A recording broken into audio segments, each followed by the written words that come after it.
네, 마감 전 업앤다운 김동현 전문가 연결해 보겠습니다. 안녕하십니까? 네, 안녕하세요. 네. 자, 코스피는 뭐 주춤한 상황인데요. 코스닥은 1% 이상 좀 반등하는 흐름 오늘 보여주고 있습니다. 자, 시황 어떻게 좀 판단하고 계십니까? 네, FMC를 앞둔 변동성의 저점은 뭐 어제 영역에서 좀 나온 게 아닌가 싶습니다.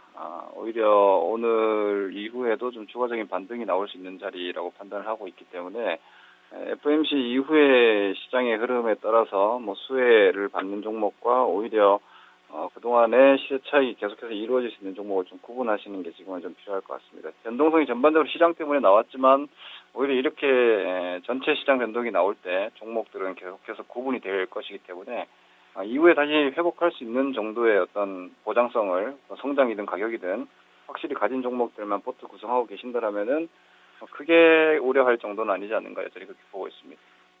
네, 자, 그럼 종목별로 보겠습니다. 먼저 상승하는 쪽에 LG전자와 S1, 오스템 임플란트 이제 올려주셨는데요. LG전자 먼저 보겠습니다. 오늘 뭐 IT 쪽 삼성전자도 그렇고요. 대체로 반등해주는 상황인데 연속성이 좀 있겠습니까? 네, 어제 하락 종목으로 말씀드렸던 종목인데 47,000 저점 기준으로 뭐 저가 공략 중장기로 보실 분들은 저가 공략을 의견을 좀 드렸습니다. 여전히 마찬가지 의견으로 좀 말씀드리고 싶고요. LG전자도 뭐 충분히 저평가되어 있는 종목이고 앞서 어제 말씀드린 대로 전기차 전장 사업에 대한 사업 비중 강화를 이미 삼성보다 먼저 발표를 한 상태이기 때문에 스마트폰의 부재 시점일 때처럼 삼성이 완전히 밀려버리거나 혹은 사업부 자체가 경쟁력을 잃어버리는 상황은 쉽게 나오지 않을 거라고 저는 예상하고 있기 때문에 47,000원을 다시 깬다라면 조금 문제가 있을 겁니다. 그렇지만 47,000원을 이탈하지 않는 선이라면은 오히려 바닥권에서 1차적인 조정이다라고 생각하시고 중장기적 접근 정도는 충분히 가능할 거라고 보고 있습니다. 네. 자, S1은 조금 뭐 주가 이치가 다른 것 같은데요. 이 종목의 강세는 어떻게 좀 봐야 되겠습니까? 네, S1은 뭐 사실 뭐 몇 가지 시나리오가 나올 수 있는 주식이라고 좀 보고 있습니다. 일단은 뭐 지금 우리 시장에서 뭐 일본의 과거의 궤적을 많이 따라가고 있는데 시장에서 뭐 일본 증시 같은 경우에도 1인 가구가 수혜주로서 어떤 보안 관련한 오프라인 보안사들의 주가 상승이 과거에 있었었고 또 하나는 뭐 S1 같은 경우는 사실 개인 투자가 그렇게 선호하는 종목이 아니기 때문에 저는 더 좋다고 보고 있는데 사물인터넷 관련해서 사실 사물인터넷 상당히 방대하고 종목을 정확하게 컨택하기 좀 쉽지가 않습니다. 그런데 1차적으로는 사물인터넷이 전기자동차와 함께 스마트홈 쪽으로 일단은 뭐 계속해서 진행되고 있는 상황이라고 보면 S1은 그러한 쪽으로도 스토리가 좀 연결될 수 있지 않을까 싶습니다. 일단 주가와 수급 모두 아주 좋고요.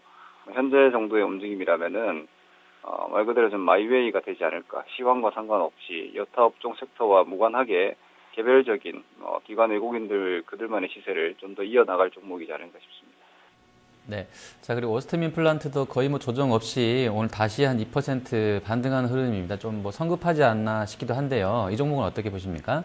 네, 6만 원부터 계속 말씀드릴 때 오스테 임플란트나 인바디나 이렇게 저는 오히려 뭐 제약 바이오보다는 의료 장비 쪽을 좀 좋게 보는 입장이기 때문에 뭐 제약 바이오 같은 경우에는 좀 막연한 부분이 분명히 있습니다. 2, 3상만을 가지고 큰 라이센스 아웃을 기대하는 것은 뭐 약간 엔젤 투자와 같은 거라는 의견까지 좀 드리고 있는데 오히려 그와는 별개로 의료 장비 쪽은 제조업이고 분명히 분기별 실적 매출과 이익의 증가율을 찍어주고 있습니다. 그리고 이 실적의 어떤 상승 기조가 중국과 연결되는 기업들이 많이 있기 때문에 추가적인 뭐 꾸준한 성장. 그러니까 지금 시장은 이렇게 봐야 되겠죠. 작년도 2015년도 전체가 성장주 장세였다고 대전제를 놓고 봤을 때 좀 꿈꾸고 올라온 주식들이 상당히 많습니다. 실질 성장이 아닌데 분위기 타고 올라온 주식들이 정말 많은데 오히려 올 하반기 들어오면서는 이제 어느 종목이 정말 실적과 외형이 커지느냐를 선별해 나가는 과정이라고 보여지고요. 그런 선별 과정에서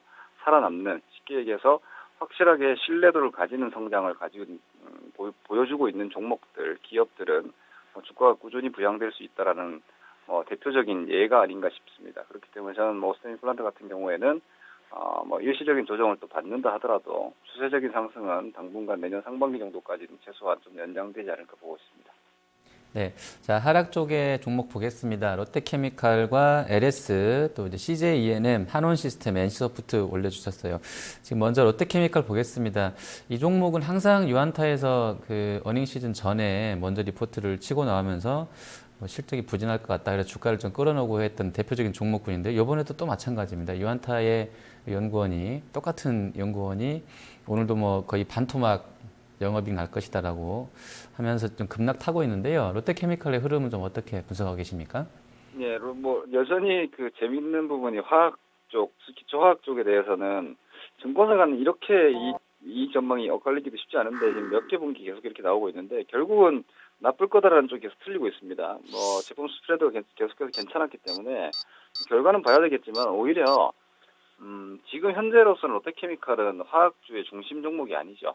롯데케미칼은 기초화학 쪽으로 움직이고 더군다나 이번 삼성 쪽에 대한 화학사업 인수에 대한 부담감 이런 부분들이 있기 때문에 여타 NCC 업체로 전체로 본다라면은 LG화학이라든지 하나케미칼에 비교했을 때도 열의를 보이고 있기 때문에 오히려 롯데케미칼을 가지고 뭐 기초화학 쪽에 대한 전반적인 마진이 좋지 않을 거다라면은 이 부분의 영향은 LG화학과 하나케미칼에 미칠 수 있습니다. 이것 때문에 롯데케미칼을 잡으시기보다는 오히려 이로 인해서 LG화학과 하나케미칼이 조정이 나와준다라면은 뭐 감사히 매수해야 되지 않을까 싶습니다. 왜냐하면 롯데케미칼은 화학 스프레드에 대한 납사 스프레드에 대한 전반적인 수익 구조로 가야 되지만 주가의 어떤 모멘텀도 그와 함께 삼성 쪽에 대한 화학 사업 인수 여기에 포커스가 맞춰져 있지만 제가 오늘 롯데케미칼을 타이틀로 가지고 나왔지만 실제 전략은 LG화학과 하나케미칼이라고 보시면 될 것 같습니다. 하나케미칼과 LG화학은 태양광과 전기차로 움직이고 있지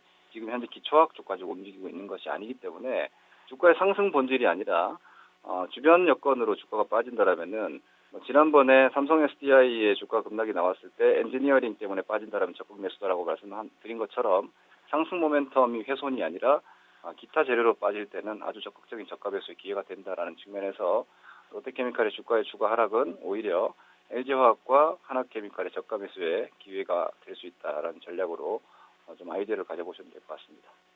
네. 자, LS도 소폭이긴 합니다만 약세에 이어가면서 3거래일째 하락 중인데요. 이 종목은 좀 어떻게 뭐 매수를 좀 해봐도 되겠습니까? 예, LS 뭐 저는 지금 종목 개별보다는 좀 상징적인 종목들 위주로 말씀드리는데 LS 같은 경우에 대표적으로 뭐 원자재 관련주라고 보셔야 됩니다. 동광산을 가지고 있고 전기동 관련한 종목이기 때문에 그런데 LS 같은 경우는 선행해서 주가가 지금 한 50% 정도 많이 올라왔습니다. 그런데 뭐 강한 놈이 우선이라고 현재로서는 산업재 소재 섹터에서는 주도주 역할을 해주고 있는데 지금 많은 소재 원자재 관련 종목군들은 밸류에이션은 이제 어마어마하게 쌉니다. 그렇지만 최근에 뭐 유가 하락과 함께 원자재 가격 부진, 그리고 FOMC 앞둔 불확실성으로 계속해서 뭐 사우디계 매도 자금이, 사우디 매도 자금 자체가 사우디가 국내 매수가 많았던 구간이 산업재가 좋았을 때였기 때문에 그 주식들을 많이 갖고 있죠. 이런 부분들 이제 FOMC 이후에 짠하고 시장이 좋아지진 않겠지만 큰 장애물이 제거된다라는 관점에서 보면 이런 어떤 저평가되어 있는 원자재 관련, 산업재 관련주들 장기 투자 관점이라기보다는 낙폭과대와 저평가를 이용한 트레이딩은 오히려 연말 연초에 한번 배당까지 같이 보면서 노릴 수 있는 관점이라는 측면에서는 좀 답답하신 분들이 뭐 속도를 추구하기는 좀 어려운 섹터가 되겠지만 보장성으로서는 뭐 가장 뛰어난 구간이다라고 판단하시고 좀 느긋하게 한 3개월 보실 수 있다라면은 이 관련 섹터들은 지금 스트롱바이가 아닌가 보고 있습니다. 네. 자, 마지막으로 한 종목만 더 보겠습니다. CJ ENM인데요. 뭐 그러니까 지난 금요일 날 좀 많이 밀렸었고요. 어제 오늘은 좀 뭐 주춤한 수준인데 여전히 약세권에 머물러 있습니다. 이 종목은 정확하게 좀 좋게 좀 보고 계셨던 종목군인 것 같기도 한데요. 지금 약간 5일선은 이탈해 있습니다만 낙폭이 좀 크진 않은데요. 어떻게 대응해야 되겠습니까? 네, 주식이 뭐 큰 시세를 낼 경우에 이 주식은 3만 원에서 9만 원 올라온 주식입니다. 올해 3만 원에서 9만 원까지 올라온 주식이고 지금은 좀 쉬고 있는데 관건은 그거죠. 주식에 대한 판단이 저는 반등 보고 매매를 하지는 않기 때문에 이 주식이 10만 원 이상 갈 수 있느냐를 놓고 일단 1차적인 종목에 대한 뭐 의견을 가져야 됩니다. 저는 개인적으로 중국과의 연결되어 있는 미디어 섹터는 추가적인 고점 경신이 여전히 내년에도 가능하다라는 의견을 가지고 있기 때문에 그 또한 시세가 인정해주지 않으면 안 됩니다. 그건 뭐가 제 그냥 의견일 뿐인 것이 되기 때문에 하지만 현재로서는 저는 CJ ENM은 8만 원을 지키고 있는 동안은 여전히 사상 최고가에 대한 트라이를 계속 할 것이라고 예상되기 때문에 오늘도 저점 8만 원을 되돌림을 준 모습을 봤을 때 8만 원에 대한 종가로 스컷 포인트를 잡으신다면은 저가 매수. 하지만 현재로서는 수렴 상태이기 때문에 조금 시간 여유를 가지고 오셔야겠고요. 여전히 성장주를 좋아하시는 분들께서는 미디어 관련해서는 내년도에도 저는 화장품과 제약바이오 내년에 과연 갈 수 있을 거라고 생각을 하는데 미디어는 가능하지 않을까라고 개인적으로 보고 있기 때문에 이쪽에 대해서는 계속 관심권역에 좀 두고 CJENM과 함께 여타 관련 종목군들에 대해서도 트레이딩 존에 좀 놓고 보실 필요가 있겠습니다. 네, 알겠습니다. 오늘 말씀 잘 들었습니다. 고맙습니다. 네, 마감 전화 펜다운 김동현 전문가였습니다.